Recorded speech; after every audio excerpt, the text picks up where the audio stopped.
All right, it is July 8th. It just past midnight, so I am technically a little bit late here. Sorry about that. Yeah, update for the week. So we'll start work-wise. Things I think are pretty steady state, which is good, just because there's a lot of a lot of hectic period for a little bit there. So right now things are great. Um, I always kind of look at things like ebbing and flowing, right? And usually when there's a period where it's a little bit calmer, it's just because it's almost like the calm before the storm. But I think right now there's a bit of runway before things pick up again, which is nice. I'm going to be having the end of the month off. I guess like the last sort of week of July and the first week of August for getting married back in Canada. So I'm really excited about that, obviously. Um, but that's going to mean, some time off work there.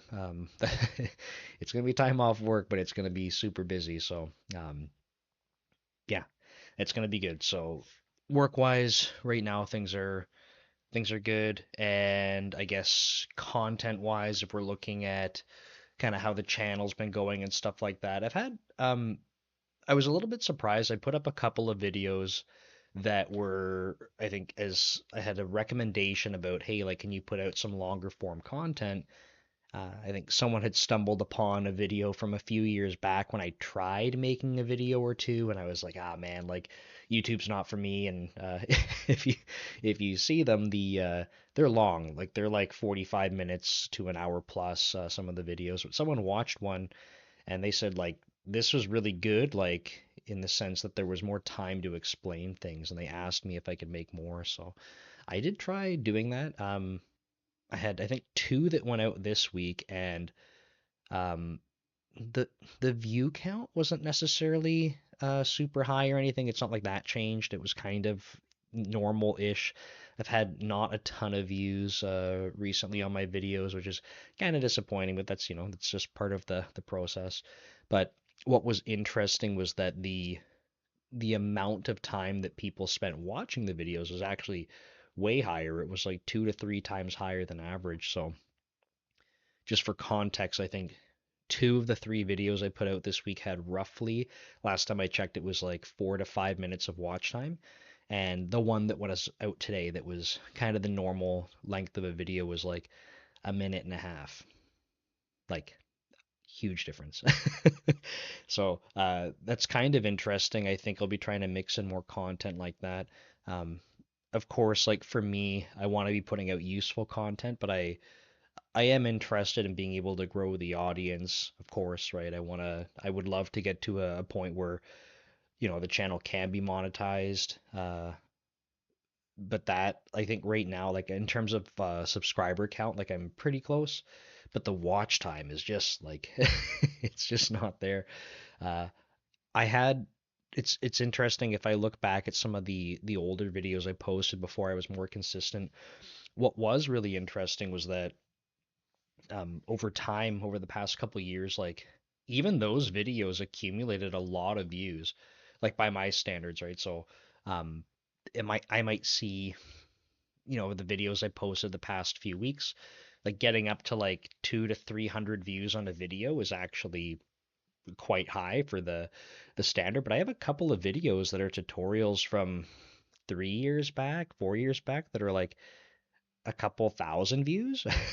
So I guess this, people searching for tutorials and stuff over time kind of helped. So I'm hoping that the more content I have put out there, obviously, once it's out there, people are searching and they come across it. There's more watch time that's accumulated. So that's just how I'm approaching it. So yeah, content wise, things are good. Um, I'm going to right after I film this actually, I still have to do cardio. I've been trying to split up my cardio between it's 90 minutes a day, but I've been trying to do like 45 minutes, in the morning and then 45 minutes after. But I've been really diving into the programming, and then I'm like, okay, one more thing, one more thing. Now it's after midnight and I'm filming a video, and and I still got to do another 45 minutes. So it is what it is. But when I'm doing that, I'm gonna go through and start cutting out shorts. This week in particular, I actually started trying to do like two short videos posted to social media because there's enough content, which is cool. I think the process I have for getting shorts trimmed out of full length videos is actually working quite well. Uh, I'm trying to think like if I have three videos going out per week that are full length, that I can get like five or six. If I get like five videos per, uh, five shorts per long video, that's like 15. Um, I can do two short videos a week and have one left over, right? So that's pretty cool. I think just being able to put more content out is going to be helpful. And the other thing that I think is nice is that if I have a couple of videos worth of shorts prepped, I felt like when I was posting, what was it, like the burnout series of shorts, it's like, man, I'm posting like burnout stuff every day. And it would be cool to be able to have a mix, one a day if there's like a management or general software engineering mixed with like something code related or just different topics kind of interleaved. So it's not like bombarding with like just the same thing over and over. I notice that especially like I find TikTok and Instagram, it's kind of like it's not a ton of interaction in terms of engagement and comments and stuff, but like LinkedIn, uh, if I posted the same short video about, or it's not the same video, sorry, the same topic about burnout like 5 days in a row, I think people would be like, "What the heck is going on here?" Like, like switch this up. It's just like the audience is uh engaging differently. So having a couple go out and having them prep so that there's different content, I think is going to be uh, really useful, and I'm going to kind of experiment with that. So I I do want to try getting my blog post out. Every time it's just like I keep putting it off. And someone kind of put this into perspective. I'm gonna transition to meal coach stuff right after this. So they put it into perspective because, and this is related to meal coach because I want to do better at marketing. Like the team right now is just engineers and there's zero marketing skills like at all. I am personally, I'm like super introverted. Um, like my biggest fear is rejection, right? So as someone trying to kind of I'm not actually selling anything right now. It's free, but it's still like a sales pitch, right? And trying to advertise. Um, I have a rejection fear. So me trying to talk to people about like something I'm proud of, like I'm building this thing, I'm really proud of it. I think it's awesome. I think it's useful. But if I have to go approach someone and say like, "Hey, like I think you should use this," I will like I'm terrified of spiders and I think I'd rather hang out with a spider than have to do that. It's it's super uncomfortable for me. Um, so I want to get better at that. But this person I was speaking to, a friend of mine from back in Canada, was she was kind of saying in terms of putting out some, digital marketing for that kind of stuff, uh, kind of start with micro habits. It's exactly what I've been doing with my content for Dev Leader, right? So I thought it was just good perspective. But she mentioned, you could do like start smaller. I think I keep getting overwhelmed with it when I try, but try for doing like a couple of posts per week. Try doing um, one video per week, even if it's like a short clip or something. But she was describing it as like level of effort, and I mentioned like even for me doing dev leader brand that trying I was trying to blog once a week, and she was like like I work for in a digital marketing agency, and she was like for us to do two blog or a blog every 2 weeks is already like super high effort. So blogging is just like ridiculously high effort. Yes, I know like chat GPT's out there. I have used chat GPT to frame up the structure of blog posts, but man, like the level of effort, like right now I'm just talking to a camera, right? So I can go talk as long as I want, and the editing, especially for stuff like that, I don't actually edit these videos, but the editing for my tutorials and stuff like that, when I'm speaking naturally, there's so little editing that goes into it, and the stuff that I am editing is just like, you know, transitions to make sure the audio is not clipping and stuff like that. Like it's it's almost like kind of brainless to go edit and pretty quick. But yeah, it's just I don't know, like the it might take, it's going to take time to make this video or to make tutorials and to edit them, but the effort level compared to writing a blog and like proofreading it and making sure it flows right and getting all the SEO stuff in place, it's just like it sucks. It just really sucks. So it was good perspective. And yeah, kind of like on the meal coach front, that is something I want to focus on is trying to uh, just do better at digital marketing. Um, I actually think that will come easier if I just start with some smaller micro habits. Like I said, I think I was trying to do too much at once. But the thing that I really need to double down on, and I am proud of myself this week. I tried to have some conversations with uh, with people that would otherwise make me feel uncomfortable. Like even reaching out to my friend about digital marketing, I was like, I kind of, if I'm going to inquire about this, I kind of have to pitch this idea that I have. Like, I'm making this service, and here's why I think it's cool, and I would like your input on digital marketing. Actually, was inquiring to see if it open to freelance work. And then I was interviewing someone at the gym that was a coach to see like, you know, could you use this with your clients, that kind of thing. And I actually asked another coach at the gym. We talked about meal coach before, and I just said, hey, like, can I get some time on your calendar? I'm gonna follow up with him again, but I need to do better at approaching people. It's just like super uncomfortable for me, and yeah, it's truly just a fear of rejection. So for me, that's something I don't know the solution for it, but I think I feel like the solution is that I just have to start doing it and kind of get out of the comfort zone. So I think these smaller conversations with people that I'm already kind of familiar with, that helps. Um, so I'm gonna try that. That's I think probably like on the meal coach, like the non-technical stuff. That's kind of where we're at. Um, but yeah, like it's just another crazy week of coding, which is awesome. I'm really loving the momentum. I'm When I think about all the burnout stuff I was posting, I'm like, man, I really hope I'm not um getting caught up and that I am gonna burn out, right? So it is something I have to be mindful of because when I find that I have a ton of momentum, especially with coding, I've called out on this video, right? So in the beginning of this video, I was saying it's after midnight. It's almost 12:30 now. I have to do 45 minutes of cardio after this.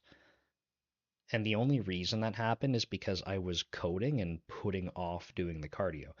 So I'm already catching myself kind of putting off other things that I know that I value, that I know I want to do and need to do because I'm focused on something so much. Uh, it's uh, it's hard. It's hard because like when you really enjoy doing something, it doesn't feel like you're, experiencing burnout, but I'm trying to be conscious of it because I have a feeling if I am not being more mindful of it and trying to course correct a little bit, then I'll get to a point where I'm like I keep putting other stuff off and things are falling behind. So yeah, I'm trying to be more aware of it and trying to take my own advice. So we'll see. But it has been really exciting. Trying to think where to start for stuff that was being done this week. A lot of focus on migration of US data sources for food. So a couple weeks back, I was doing an import of all of it. That's where I was having some really interesting challenges with SQL connections and uh, I mean, it was in parallel actually. So when all of our SQL connections, when I was posting content and stuff about this actually in the last video, the the challenge was that I was running all of these importing processes in parallel to, and they're not actually like it's just like writing. It's just a ton of writes that are going on, and it's pretty controlled. That's not actually the problem that was occurring, but while it was importing and we were just testing other stuff, especially for querying our recipe list, that part was bringing down the database and then my whole import was messed up, and we're talking millions of records. So That is all imported now. It's great. But the next step is to migrate that data. So I wanted basically the original data source in a format that was easy to consume because the original source is just not friendly. And now that we have it in a database, I can query, look things up a lot more easily. So focus on migration stuff this week, but there were just so many gaps. I had the algorithm and everything in place, and it's a it's a really challenging like data normalization problem. So because I don't know if it's because, sorry, let me rephrase. I spent a lot of time, about 8 years, working in digital forensics, developing software prior to going to Microsoft. And if I could generalize, like, a lot of what we focused on, it was taking unstructured data and structuring it. Like to boil it down, right? To when you're looking for forensic information, it's really like where can we get whatever kind of information we can, and then structure it in a way that can be consumed in the end by users, but in the middle for processing to draw more insights. It's kind of like you're always reformatting and structuring data.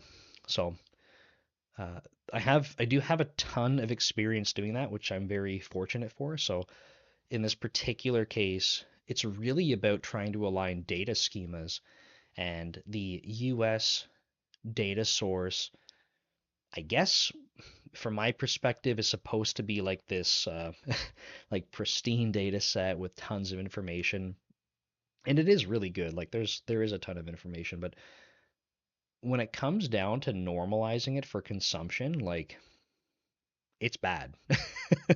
It's very bad.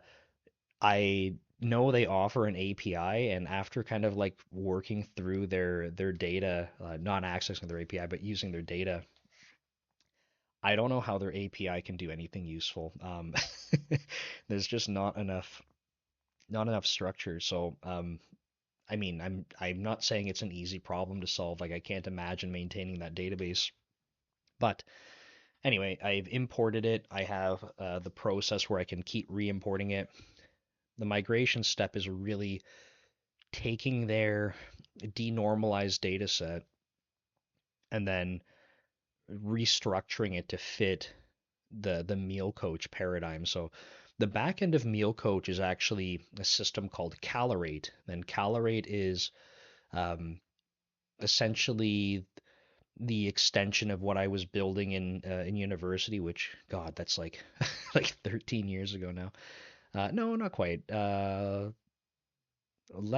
years ago now. Yeah, graduated in 2012, so I guess 12-ish years ago because it was my last year of university. It was my fourth year design project at the University of Waterloo, and at the time, at the time, I feel like my Fitness Pal was like felt relatively new, and people were using that, and I was thinking like I don't want to use my Fitness Pal to like I prep my meals. I don't want to plan my days on my Fitness Pal. I don't want to think about that. Like I want to press a button and get my meals. So I built this that long ago.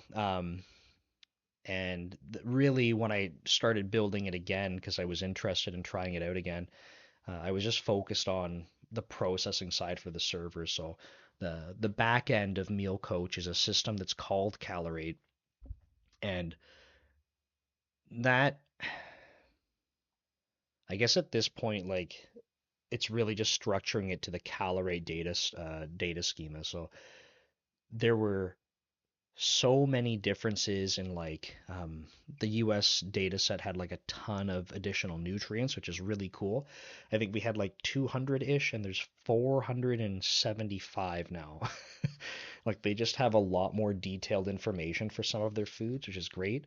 Um, they categorize stuff in a I don't mean to speak poorly of whoever's maintaining that, but they categorize stuff with like a single category.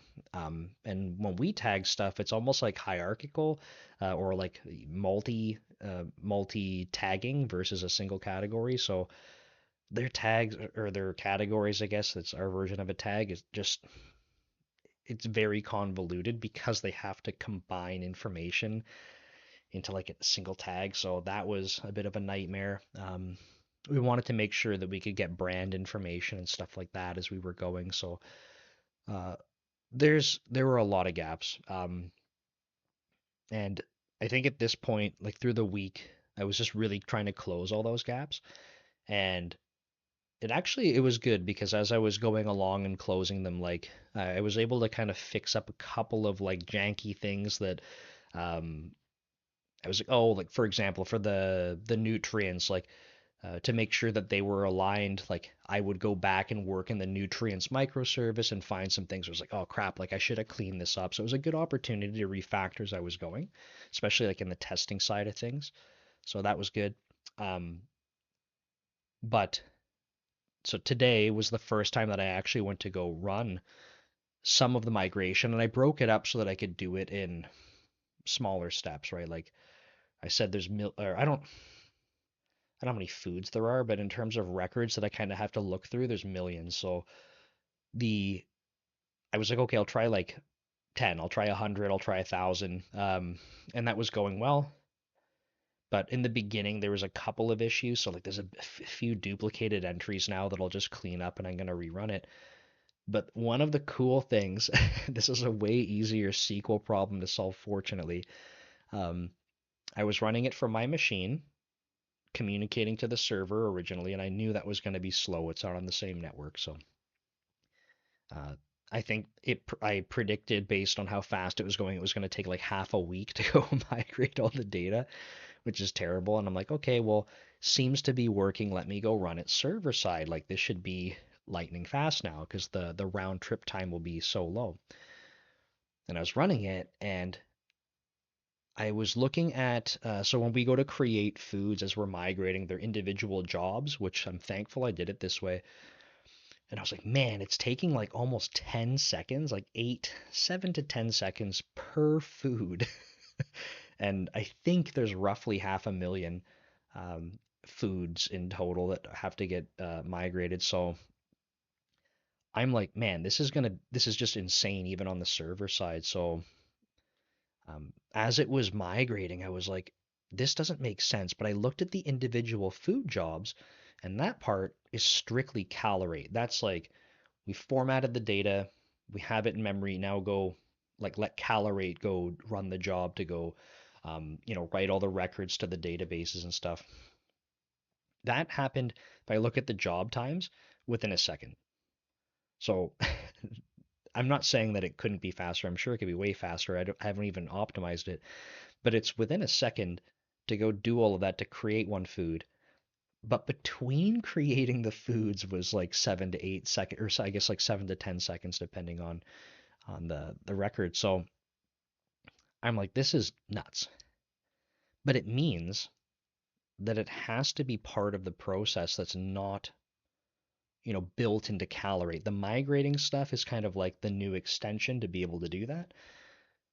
And I said, okay, what could be going so slow?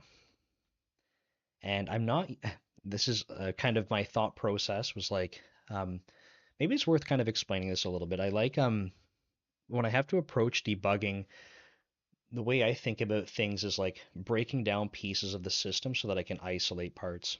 And um, when you have a really simple system, like this happens almost automatically, but when you have a lot of moving parts and you're not sure where to start, I think it really helps to start isolating things. So um, I'm looking at like, okay, well, I know that I didn't touch the part that is creating the food items. So that part of the code base has not been touched. And if I look at the performance of it, it's fast because I can see that happening. So I want to isolate that part of the system. I don't have to go investigate that. And I keep kind of going through this exercise of like, what facts do I know? And then how can I basically block out parts to not have to go look at it and just keep reducing the scope of what I need to investigate. And really it came down to like it needs to be it needs to be the code that is inside of this migrator. And if I'm looking at what that code's doing aside from creating a food, like triggering that job, it's just reading stuff from the database. So I'm like, okay, are my queries crappy? But then I realized I decided that I wanted to use Entity Framework because I wasn't using it anywhere. I like writing SQL queries, I don't know why. I wasn't using Entity Framework, and I said for the importing and migration, I'm going to start introducing Entity Framework to the code base. And I said, okay, it's got to be an Entity Framework problem, not because Entity Framework sucks, but because I'm new to using it. My database reads are slow. I don't have complex queries. The joins that I have are ridiculously simple, but I have joins. And I need to look stuff up. And my database reads are slow, so indexes. I didn't have indexes on any of this data. And it was doing joins and it was doing lookups. And one of the tables has, for example, has 24 million records in it. There we go. Added indexes as it was importing, and it went from being one food every 7 to 10 seconds to 5 a second. Indices, right? Like that, that's all it was. So that was a way easier problem to solve than the thing I was dealing with the other day with all the connections kind of opening up in parallel, like really fast, and then tagging the database. So anyway, glad that's out of the way. I'm going to while I'm doing cardio, I'm going to actually blow away the existing records, and then overnight I'm going to try to do 100,000. See if that works. The reason I'm still doing it in batches and trying to increase them, like I might even blow those 100,000 away after I do it, uh, is because I've tried to test individually small, again, breaking the system down into smaller pieces. If I'm going to have to go do a ton of data migration, what I don't want to do is blindly just press start and then see how far it gets, see what breaks, whatever, because there's going to be things that are broken that I can't detect if I don't test them. So, for example, it might complete all the way, but let's say it made all of the food entries, but none of the tags were created or none of the brands were assigned. Like, I need to make sure that stuff is working.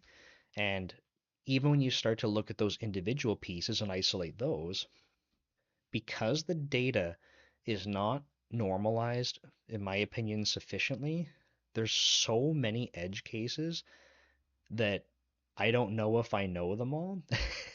So I have to pay a lot closer attention and actually do it step by step. So I don't have them wired up in like my integration test suite, but I have them sort of available that I can go run them if I need to manually. But I was basically taking subsets of the data, like, a million records, and running it through different parts of that migration and making sure that nothing blows up.